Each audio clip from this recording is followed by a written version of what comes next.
Hi, my name is Connor Riley, and on this episode in Connor in Coverage, we're going to go over all the times in recent years that Georgia has had a wide receiver triple covered on a play. And hold on. Oh, wait. There's no video of that? Like, not even once? Okay, instead of that, we're going to talk about Georgia's win over Vanderbilt and the pretty big Tennessee game that's looming to take place on November 5th.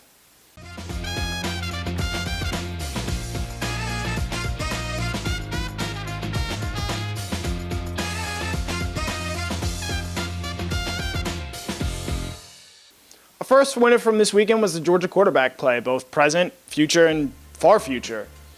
Didn't matter who was throwing the football for Georgia on Saturday. Both Stetson Bennett and Carson Beck both had very successful days. Bennett looked more like the quarterback we saw in wins against Oregon and South Carolina on Saturday, completing 18 of his 20 first-half pass attempts for 2 touchdowns, ending a 3-game skid where he didn't have a single touchdown pass in a game. He finished the day with 289 yards passing, and his day was done in the third quarter. It was an encouraging sign as they enter the toughest stretch of their schedule in the coming weeks. Getting more rhythm downfield today.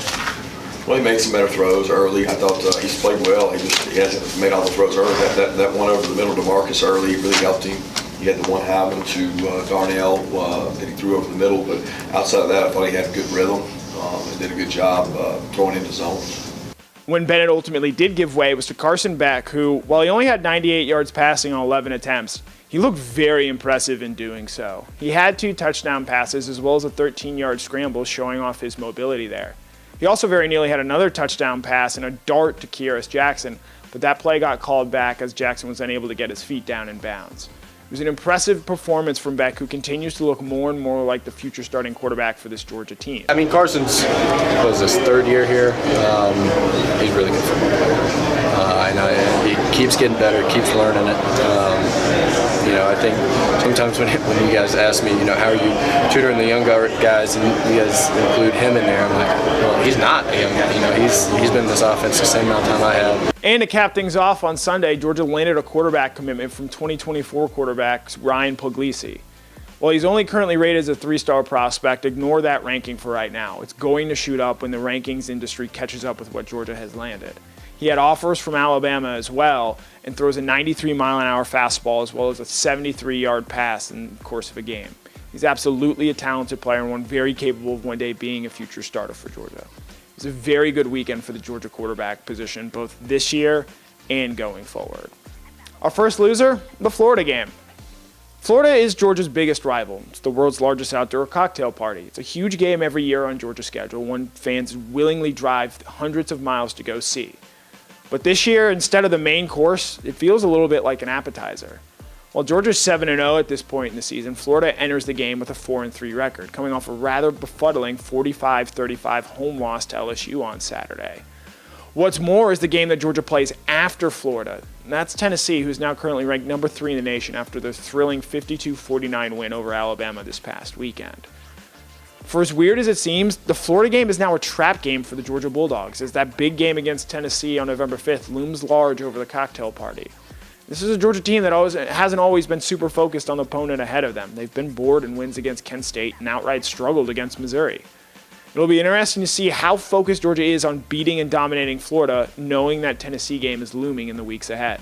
Just keep getting better. I mean, that's the ultimate goal is what's the end goal. And we're trying to look at really tomorrow. We talked about what we're going to do tomorrow, and I'm focusing on that. I'm not worried about Monday, Tuesday, Wednesday, Thursday, or Friday. I'm worried about tomorrow and how much rehab we can get and how much recovery we can get.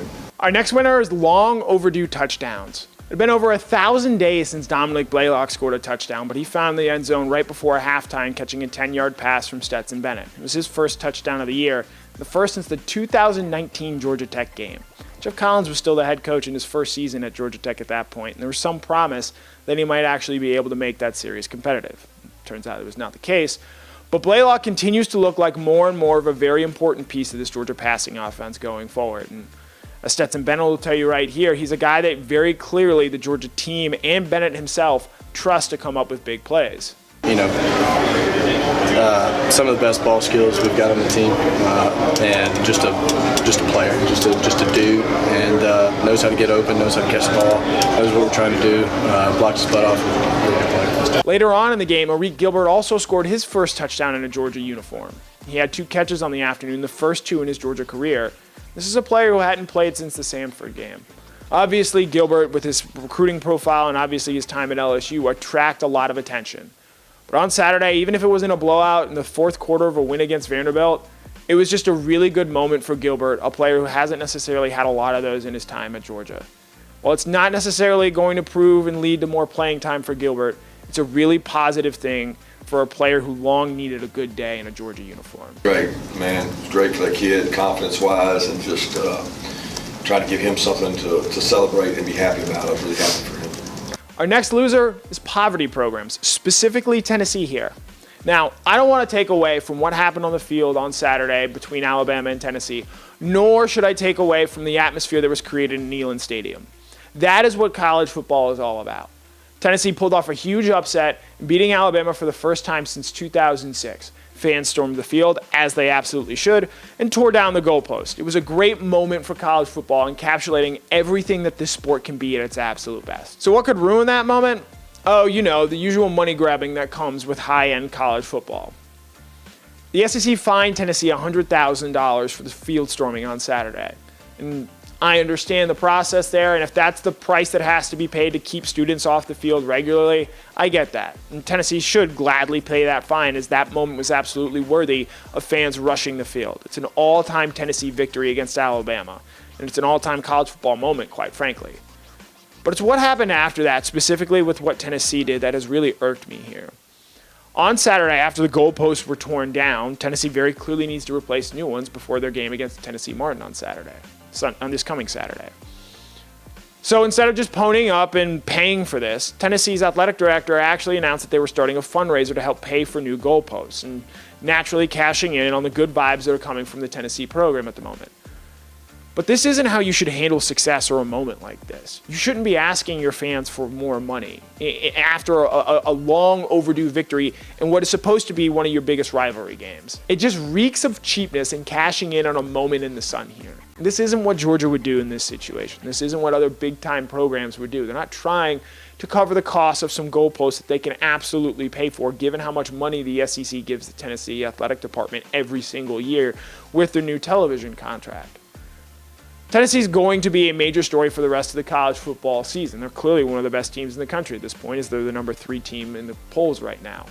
They've got a big game against Kentucky before playing Georgia on November 5th. And if that team handles the success and the moment in the sun, as well as the Tennessee Athletic Department did this weekend, I don't know how highly ranked Tennessee is going to be when they come to Sanford Stadium on November 5th. Our final winner, well, that'd be the Georgia defense. They recorded their 10th shutout of the Kirby Smart era on Saturday. And they held Vanderbilt to 150 yards and 4 consecutive 3-and-outs in the second half there, ending any hope that Vanderbilt had of even scoring on the afternoon. Tyke Smith came up with a fumble recovery, and Georgia very easily could have forced more turnovers if Keely Ringo had been able to turn some pass breakups into some interceptions. And they did all this without Jalen Carter for the second game in a row, as well as starting inside linebacker Shmuel Munden. The bye week comes at a perfect time for Georgia, as the Bulldogs expect to get both Carter and Munden back for the game against Florida. You add those two players in at a key time, given Florida and Tennessee look like the best offenses remaining on Georgia's schedule. The Bulldogs are going to need both those players, along with everyone else who was on the field on Saturday, to really step up the pressure and turn things up on opposing offenses. Because while Vanderbilt came into the game averaging 30 points a game, Florida and Tennessee pose much bigger problems for what this defense might be. For all that Georgia had to replace on the defense last season, so far they've answered every question mark about them. But we're going to learn a whole lot more about Georgia in this defense coming out of the bye than we have in the first 7 games of the season to this point.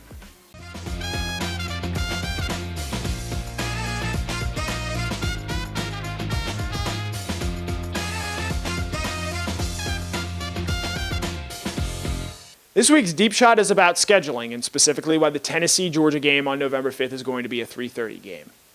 Now look, I get it. You want this game to be a night game. The Bulldogs haven't yet had a home night game this season. They entered the season as the reigning national champion. It's an electric atmosphere in Sanford Stadium, and I totally understand the logic behind fans wanting to see this happen. But for all the hopes and wants from Georgia, this game is almost certainly going to be a 3:30 kickoff. The reason being is because of the current television contract with CBS, ESPN, and the SEC. CBS gets one night game a year. They have to announce the week they're going to do it in the offseason. And naturally, given the fireworks that emitted from the Jimbo Fisher-Nick Saban feud, they picked Texas A&M and Alabama. was the right call at the time, but obviously as the season played out, Texas A&M clearly took a step back. That's the one time all year CBS, who gets first pick of games, can have a night game. And looking at the schedule for the week of the November 5th games, there isn't a better game on the schedule than Georgia-Tennessee. There might not be a better game on the schedule for the rest of the college football season than Georgia and Tennessee on November 5th. It's the first time potentially since 1983 that two top 5 teams in Sanford Stadium have met. And given that the college football playoff rankings come out that Tuesday, there's a very real world where Georgia is number 1 in those rankings and Tennessee is number 2 entering that titular showdown. It'll be the first time potentially in Sanford Stadium history that the number 1 team and the number 2 team play each other in the country in that stadium. They've been playing football there for quite a long time. But that game is going to be at a 3:30 kickoff because CBS gets the first pick that week. They get it every week. That's how it'll be until the end of next season when the contract expires from CBS and flips over to ESPN. So where this game being played in 2024 probably would be the night game. It'd probably be the ABC kickoff. But as currently constituted, CBS gets first pick. And even if CBS for some reason bypassed this game to say Alabama LSU, this game still couldn't air on ABC. It would have to air on ESPN at 7 o'clock due to the contract stipulations. So all change in the coming seasons, and while I understand some fans might be disappointed currently in the fact that they're not going to have a night game, that shouldn't take away anything from this game. The atmosphere is absolutely going to be electric. This game is still going to be fun, and assuming Georgia wins, it's going to be an absolute party in Sanford Stadium. Consider last year, Georgia had a top 10 game against number 8 Arkansas when the Bulldogs were number 2. That game was a noon kickoff. And the atmosphere in Sanford Stadium was still incredible. Yes, I understand the tailgating atmosphere and wanting to have that build up all day to that game. But as Saturday showed with Tennessee and Alabama also being a 3:30 kickoff, it doesn't matter what time games are played. So long as you have big time programs like Georgia and Tennessee with real stakes on the line, at the very least the SEC East Championship and quite likely a college football playoff berth potentially, doesn't matter what time you play these games. You can play them at 8 a.m. in the morning or 3:30 in the morning. Georgia and Tennessee is going to be a big game. And even if it's not a kickoff at nighttime, by the time the fourth quarter rolls around and the sun is setting in Sanford Stadium, I bet Georgia fans are going to be pretty happy with the atmosphere that they'll have put forth that day.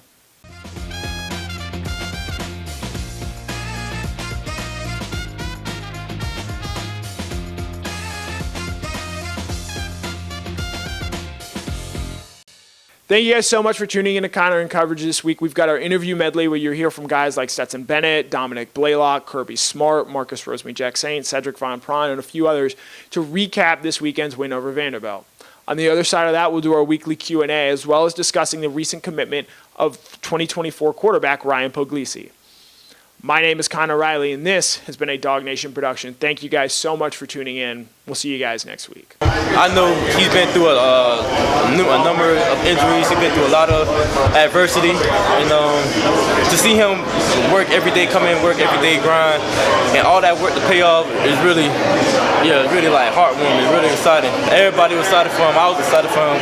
And I'm just glad that he was able to get in the day, and I just keep rooting for him. It's the same kind of thing for Eric. Same thing. Yeah, same thing. Reek, he's another one. He's been here working his whole time. He's completed his working, his chopping wood, and that time came from to make a play, and he made the play. And that's all. Just grateful, blessings. Darnell, I mean, how easy does he make the game of football where Stetson's just throwing the ball up there and honestly, it gets us going because obviously you get the first down, it's a big play, but I'm kind of used to it. He does that type of stuff all the time. Super excited for him, though, making the most of the opportunities and showing everybody what he can truly be. And Carson Beck got some running time here. How important do you think that is, especially as someone similar to you is getting playing time when you're not necessarily starting with getting time on the other end? Well, I think similarly to Darnell, we've seen those type of things from him already.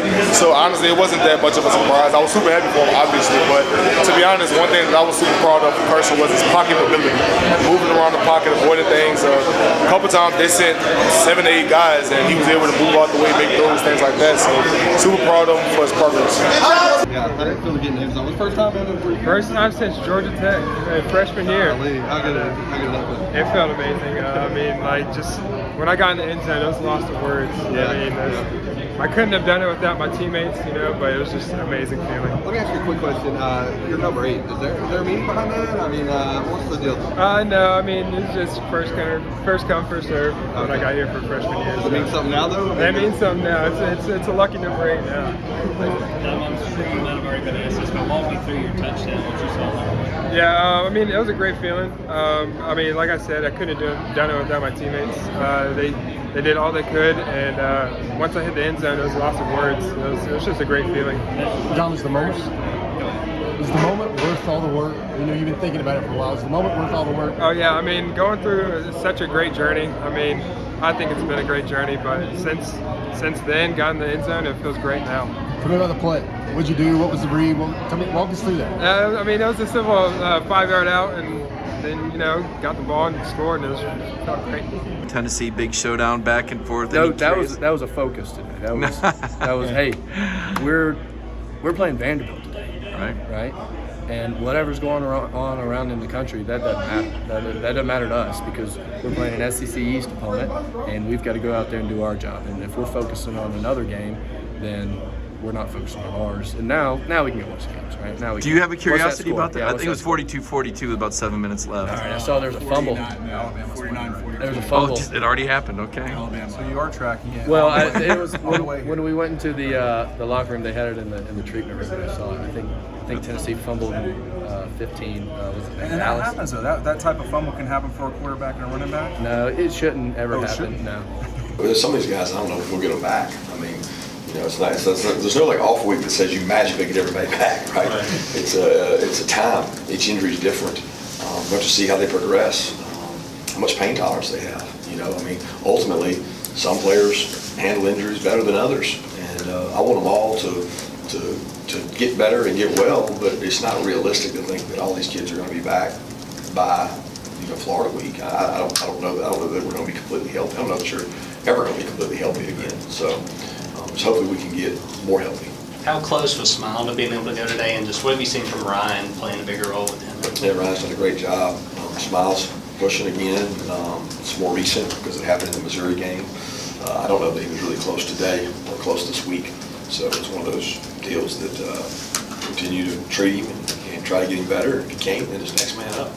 Dylan Bell had another strong game. Just what has he provided to his receiver room with some of the injuries y'all have? Yeah, he's coming out of that freshman a little bit wall. I think he's getting better. He's growing as a player. He's doing things for the second, third, fourth time in a game, and sometimes you start to take on a better personality as you play more and gain confidence in games. We need him to play with more confidence. Kirby, couple questions kind of left field. You were a little late coming in. Were you watching the end of the? I was watching it until we was jumping in and came on over when we thought it was going to go to overtime. But I heard as I was walking in, they nailed the field goal. And a year ago, you and the Braves were kind of in a tandem here, bringing championships back to Georgia. Now that they're out, can you use them as an example? And that'll be the end of the pre-recorded portion. Hello, my name is Connor Riley. This is Connor in Coverage. We're going to answer some of your questions, thoughts. Big weekend for Georgia, obviously. They landed a commitment today. Ryan Puglisi, quarterback in the 2024 recruiting cycle, commits to Georgia today, was in Athens visiting his family. A big commitment for this Georgia program, given they do not have a commitment right now in the 2023 recruiting class, and Puglisi is clearly their guy in the 2024 recruiting class. So a guy who's very important in the future of the Georgia quarterback room here in Athens. Jeff Santel has a full story up online at dognation.com, which you can read right now. I know you're going to look at this and say, oh, he's from Connecticut. He's a 3-star quarterback, number 32 quarterback in the country. Why did Georgia take this guy? Ignore that. He had offers from Georgia and Alabama. Those are two of the best offensive programs in the country right now. This is a guy that can throw a baseball 93 miles an hour. He's been documented throwing a football 73 yards in a game before. This is a guy who, when they catch up and re-rank the 2024 recruiting class, is a guy that is going to shoot up to the top or near the top of the quarterback rankings there. And you see Connecticut, Avondale Farms, where he is playing at. That's the same high school where current Miami quarterback Tyler Van Dyke played out of. And so, just because you see where that guy is from, don't necessarily write him off because he's a Connecticut native. He's actually originally, I believe, from Worcester, Massachusetts. So a Northeastern commitment, but Georgia goes out, gets their quarterback class. I know they have been mentioned at times. Dylan Raiolo, this is going way back, obviously. You have Jaden Davis in this class. You have Julian Sayin as a guy that has been mentioned in this class. But Georgia goes out. They get Ryan Puglisi. They have their guy in the 2024 recruiting cycle. We'll see what Georgia ends up doing in the 2023 class if they end up bringing in a quarterback in that class, or if they decide not to and maybe roll with the transfer portal guy to find more depth there. Obviously, coming out of this weekend, I think Carson Beck's performance certainly opened some eyes in terms of what he's going to be able to do going forward. I would definitely say he is now the odds-on favorite to be the starting quarterback for Georgia next year. Stetson Bennett has a nice bounce-back game for Georgia. And obviously, big 55-0 win, but I think that kind of is dwarfed by what Tennessee did to Alabama this weekend and setting up a really interesting November stretch. We touched on it in the video here. For as weird as this is going to sound, the world's largest outdoor cocktail party, don't let BA hear that I got that wrong there, is going to be a little bit of an appetizer because the way this game is viewed, that the SEC East is very much going to be on the line when Georgia and Tennessee meet on November 5th there in Sanford Stadium. It is quite probably going to be the biggest game in the history of Sanford Stadium, provided that Georgia and Tennessee take care of business. And even you could kind of tell Kirby was getting asked about this last night a little bit. He knows they still have to focus not just on Florida, but they got to focus on their bye week, getting better internally. And they're going to spend some of the bye week, and I can certainly answer some questions on this. While Florida is the next immediate game, they're going to spend time working on that Tennessee offense because it is certainly unique. They're going to spend time working on the Mississippi State offense, game planning ahead for that, while obviously focusing and getting better on themselves. It's sort of like a camp week, so to speak. Injury-wise, no Jalen Carter yesterday, no Shamel Munden yesterday, no A.D. Mitchell yesterday, no Kendall Milton yesterday. I believe the expectation is to get Jalen Carter and Shamel Munden back for that Florida game and have them reinserted into that Georgia defense that did shut out Vanderbilt this past weekend. A.D. Mitchell, we'll see. He played against Auburn, didn't quite hit the same skill or same GPS times this week, and so another week of rest, not going into a game, should theoretically help him there.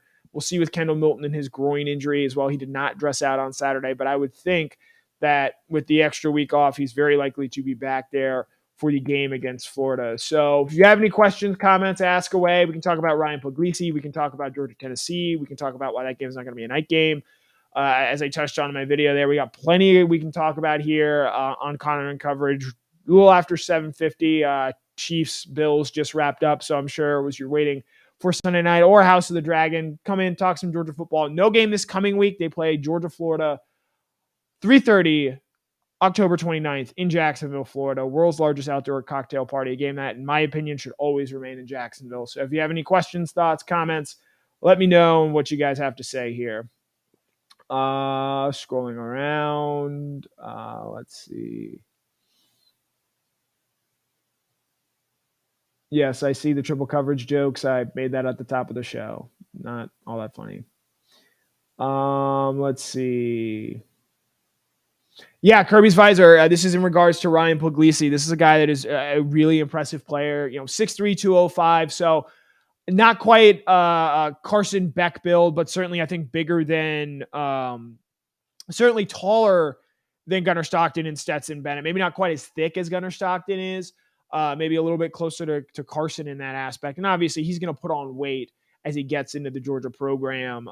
Granted, he's still just a junior in high school right now, but this is a very impressive quarterback prospect and a guy that I think is very clearly, not that this is everything as Stetson Bennett, I think it's clearly showing you.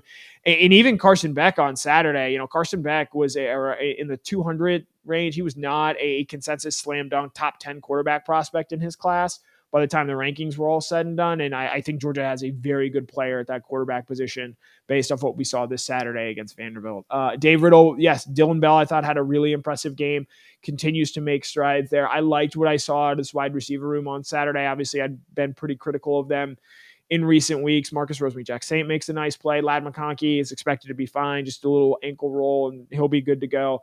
Obviously, we're big Don Blaylock people here, and I thought he had a really nice moment scoring a touchdown on Saturday. But he's a guy when he enters the game, Stetson feels very comfortable getting him the football. And so I think with the wide receivers making the steps that they made, I think it's very encouraging. Obviously, Darnell Washington had his best game as a Bulldog on Saturday. Career high, 4 touchdowns, 4 catches for 78 yards. And this is a guy who, if they're going to be able to replicate that consistently, I think that's going to continue to open things up for this Georgia passing offense. So I really liked what I had to see from the skill players on Saturday, even if it was an overmatched Vanderbilt team. Yes, Joseph Kennedy, I do believe here that Jalen Carter is going to be back for that game against Florida. I believe that is the plan there. Matt Brock asks, why is Oscar sort of essentially asking why Delp is ahead of Gilbert? It's been that way since the last week in fall camp. I think Oscar Delp has been a guy that has been pretty consistent for this Georgia team, and they like and they know what they have in him. And he's continued to get better each and every week. And as he's going to become a bigger and bigger part of this offense, his ability and availability really is why he is, I think, ahead of Gilbert on the depth chart right now. Obviously Reek has taken some time off during the course of this season. There was a time where he was day-to-day during the course of the year. And so because of that, with Delp and being a more consistent and just, getting more accustomed to what Georgia wants, he is still a true freshman there. But I think as you've seen over the course of the season, and then as you saw from Gilbert on Saturday, even beyond Brock Bowers and Darnell Washington, this Georgia tight end room is pretty special. Adam Butts, yes, I will be traveling to Jacksonville. I'll be down there, I believe, Friday and Saturday evenings. Looking forward to it. Obviously, Jacksonville itself isn't great, but look, Mike Griffith, I'm sure, is going to write and talk about this 100,000 times over the next 2 weeks. This game should stay in Jacksonville every year. It is as special as the environment was Tennessee, Alabama on Saturday night in Knoxville. Jacksonville is what makes college football unique, that this game is played in a neutral site where, look, yes, it's geographically closer to Florida, but in those stands, if you've been to that game, it is 50% Georgia fans, 50% Florida fans. If you're a Georgia student, this game has meant a lot to you. You go down to St. Simon's on Friday, you have that fall break there, you incorporate all that into that aspect there. If you're from South Georgia, this is your biggest game, and because you likely know a lot of Florida fans. And so I think for so many reasons, this game is special. And the fact, and I do think that if you make this just a home and home, it does lose a little bit of its luster in terms of what it means, maybe not so much to Georgia, but to the college football world as a whole. And, if you want to point out recruiting and say, oh, Georgia, they're not hosting recruits, they are going to be able to have recruits there, much like they are for non-conference games. For example, Georgia-Oregon, there were a number of key recruits there this year. Look at that Georgia-Tennessee game. You're going to get every recruit you want in the country to be at that game. It's going to be a massive recruiting weekend for Georgia. And so I think, again, the recruiting aspect of Georgia-Florida and that game being played in Jacksonville is wildly unfounded, in my opinion. So let's see. Comments, questions going forward, talking about Georgia. Let's see. So Brian Kephart asking about how I think Georgia is going to fare against Tennessee. I think, and obviously Alabama plays Tennessee every year, so they've seen this offense before. And I think the big thing with Tennessee, what you've seen from them under Josh Heupel, specifically yesterday, is, and you even saw this last year a little bit too with Georgia, you have to weather the early storm. Tennessee got out to a fast start yesterday, up 28-10. Really getting going quickly. And even last year, they had some success in Georgia in the first quarter of that game. But the longer this game goes, and you saw that on Saturday, and I actually think that's what makes Tennessee's win so impressive, was they found a way to win a 4-quarter game. Because they did give up the lead in that game. And Tennessee, it's not a deep team, as they still are dealing with the fallout from the end of the Jeremy Pruitt era, both in terms of scholarship limits and even, the transfer portal players they lost going from Pruitt to Heupel there. So I think you have to be able to weather the early storm. The other thing, Georgia's not going to have 17 penalties in this game the way Alabama did. Georgia is not going to be as undisciplined in that aspect. And, I know some people, they've been worried about Kamari Lassiter. They've been worried about Keely Ringo. I like what they have in their ability to stay and play big on the outside. Chris Smith is as good as a safety as there is, and he was huge in this game a season ago for Georgia. Dan Jackson, Malachi Starks, if those 5 guys are all healthy, I think you like what you have in that secondary there. Tyke Smith continues to get better for Georgia. Javon Bullard is a key piece. They go really 7 and maybe even potentially 8 deep in this secondary because Dalen Everett has continued to get a little bit more time and a little bit more reps for this team and is, I don't want to say making a move, but looks to be positioning himself to be a nice piece for this Georgia defense, possibly even this season. So you've got really good depth back there. In Tennessee, they're going to want to go fast. And so I think if you can weather that early storm and turn it into a 4-quarter game, I think that plays into Georgia's advantage there. Obviously, offensively, you have to just keep pace. And this is where specifically in this game, you cannot settle for field goals. You have to score touchdowns in the red zone. I know they ended up, I think, kicking 2 more red zone field goals yesterday, but there was a stretch going back to the end of the Missouri game where they had 10 straight touchdowns in the red zone. That is something you need to see Georgia continue to do if you're going to beat Tennessee. You cannot leave any points on the field in a game like this. This Georgia defense, I think, is giving up close to 10 points per game right now. And we'll see how they hold that up over the course of the season.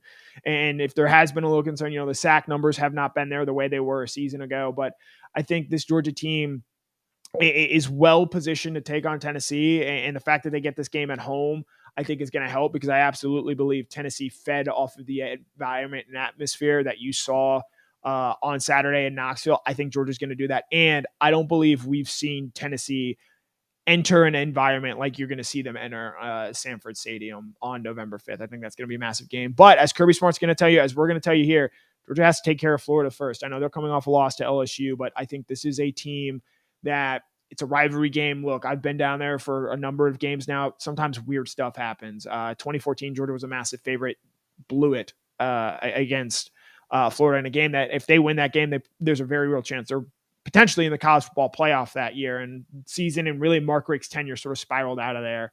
Georgia was a favorite in that game going into 2015, and they just got absolutely obliterated by Florida that day. So I think this is a game where going into Florida, don't mess around. Don't play with your food. Put this game away in the first quarter, sort of like first or second quarter. I think back to the Georgia-Arkansas game last year. If you can play a game like that where it's 21-0 at the end of the first quarter and Florida's having to play from behind for the whole game, you can even shorten the game a little bit in the second half. I think that's a positive sign, which you should want to see from Georgia going forward. So we'll probably answer 1 or 2 more questions here.